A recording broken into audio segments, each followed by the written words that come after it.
ನಮಸ್ಕಾರ ಆತ್ಮೀಯರೇ, ಶಿಶಿರ ರಶ್ಮಿಗೆ ತಮಗೆಲ್ಲ ಆತ್ಮೀಯವಾದ ಸ್ವಾಗತ. ಇಂದು ನಾನು ನನ್ನ ಸ್ವರಚನೆಯ ಕವಿತೆಯನ್ನ ವಾಚನ ಮಾಡ್ತಾ ಇದ್ದೀನಿ. ದಯವಿಟ್ಟು ಆಲಿಸಿ. ಕವನದ ಶೀರ್ಷಿಕೆ ಮುಕ್ತಿ. ದುರಾಲೋಚನೆಯ ಮನದೊಳು ಕುಗ್ಗಿ ಹೋಗಿಹ ಜ್ಞಾನ, ಧರ್ಮಾಂಧ ಯೋಜನೆಯೊಳು ಕಳೆದು ಹೋಗಿಹ ಜನ.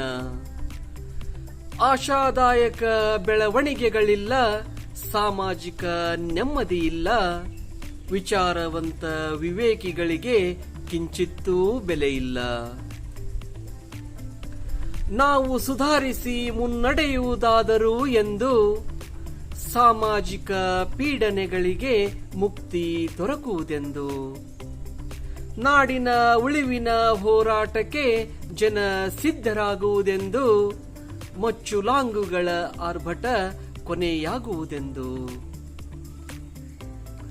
ಎಚ್ಚರಿಸಬೇಕಿದೆ ಜನರ ಅಂತರಾತ್ಮದ ಮನಸ್ಸನ್ನು, ಮರೆಸಬೇಕಿದೆ ಹಿಂದೆ ನಡೆದ ಕಹಿ ಘಟನೆಗಳನ್ನು. ನಿವಾರಿಸಬೇಕಿದೆ ಬಗೆ ಬಗೆಯ ಪೀಕಲಾಟಗಳನ್ನು, ಕ್ಷಮಿಸಬಾರದು ದೇಶ ಹಾಳುಗೆಡುವ ದುರಾತ್ಮರನ್ನು. ಸಕಲವನ್ನೂ ಸೃಷ್ಟಿಸುವ ಜ್ಞಾನವಿದೆ ಮನುಜನಿಗೆ, ಒಳ್ಳೆಯ ಜ್ಞಾನದಿಂದ ಆಗಬೇಕಿದೆ ದೇಶದ ಬೆಳವಣಿಗೆ. ಮನ್ನಣೆ ಕೊಡಬೇಕಿದೆ ಸಮಾಜ ಸುಧಾರಣೆಯ ವಿಚಾರಗಳಿಗೆ, ದೇಶವಾಳುವವರು ಬರಬೇಕಿದೆ ಜನತಾ ಜನಾರ್ದನರ ಬಳಿಗೆ.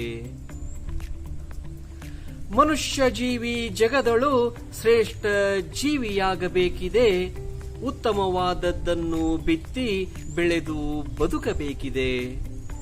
ಭೇದ ಭಾವ ತೋರದಂತೆ ಎಲ್ಲರೊಳಗೊಂದಾಗಬೇಕಿದೆ, ಪ್ರಗತಿಪರ ಚಿಂತಕರೊಡನೆ ವಿಚಾರಗಳ ಹಂಚಿಕೊಳ್ಳಬೇಕಿದೆ. ಅಲ್ಪ ಬುದ್ಧಿಯ ಬೆನ್ನಟ್ಟಿ ಯಾವತ್ತೂ ಹೋಗದಿರಿ, ಹಿರಿಯರ ಅನುಭವದ ಮಾತುಗಳನ್ನು ಆಲಿಸಿರಿ. ತಪ್ಪೆಂಬ ಪಾಷಾಣಕ್ಕೆ ಎಂದಿಗೂ ಬಲಿಯಾಗದಿರಿ, ಮಾನವ ಭಾವನಾ ಜೀವಿ ಎಂಬುದನ್ನು ಸಾರಿರಿ. ಎಚ್ಚೆತ್ತುಕೊಳ್ಳಿ ದೇಶವಾಗಬೇಕಿದೆ ಸೌಹಾರ್ದತೆಯ ಗಣಿ, ಬಡಿದೆಬ್ಬಿಸಲಿ ನಿತ್ಯವೂ ದೇಶಭಕ್ತಿಯ ವಾಣಿ. ಮೊಳಗಲಿ ಎಲ್ಲರಳು ಮನ ಶುದ್ಧೀಕರಣದ ಜಾಗಟಿ, ಮೊಳಗಲಿ ಎಲ್ಲರಳು ಮನ ಶುದ್ಧೀಕರಣದ ಜಾಗಟಿ. ಎಲ್ಲರೂ ಸದ್ವಿವೇಕಿಗಳಾದರೆ ನಮಗಾರಿಯರು ಸಾಟಿ, ಎಲ್ಲರೂ ಸದ್ವಿವೇಕಿಗಳಾದರೆ ನಮಗಾರಿಯರು ಸಾಟಿ. ಧನ್ಯವಾದಗಳು. ನನ್ನ ಈ ಕವಿತೆ ನಿಮಗೆ ಇಷ್ಟವಾದರೆ ವಿಡಿಯೋನ ಲೈಕ್ ಮಾಡಿ, ಶೇರ್ ಮಾಡಿ. ನಿಮ್ಮ ಅನಿಸಿಕೆ ಅಭಿಪ್ರಾಯವನ್ನ ಕಾಮೆಂಟಲ್ಲಿ ತಿಳಿಸಿರಿ. ಅದರೊಟ್ಟಿಗೆ ನನ್ನ ಚಾನಲ್ ಸಬ್ಸ್ಕ್ರೈಬ್ ಮಾಡಿ.